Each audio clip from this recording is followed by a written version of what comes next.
आमचे म्युझिक की शानदार प्रस्तुती डीजे राजा घरी घरदार चौक डीजे राजा घरी घरदार चौक खुशी रिकॉर्डिंग स्टूडियो बलवाहा।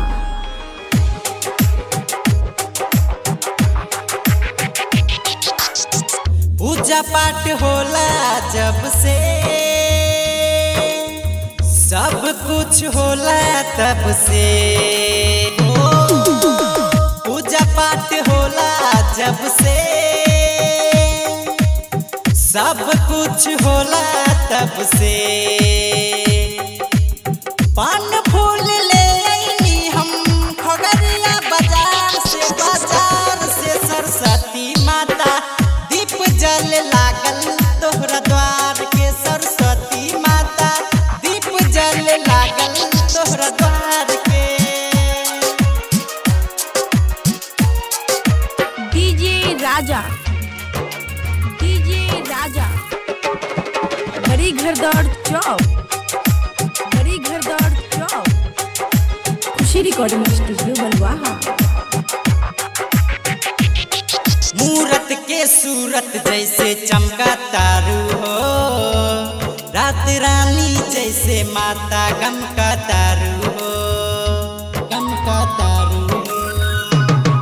मूरत के सूरत जैसे चमका तारू हो रात रानी जैसे माता गम का तारू हो। बीना में सहात रंग के धूल बाजे लागल गाना गुनगुन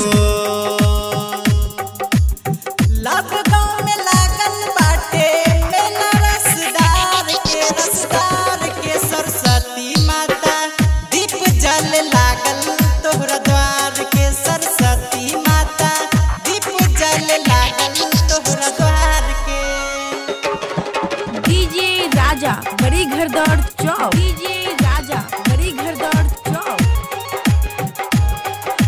खुशी रिकॉर्डिंग स्टूडियो बलवाहा। उतरल बारू बन के खड़ी आसमान से पावेला तोहके पूजा करी हम शान से उतरल बारू बन के खड़ी आसमान से पावेला तोहके पूजा करी हम शान से। जिंदगी तहिए धान होई हो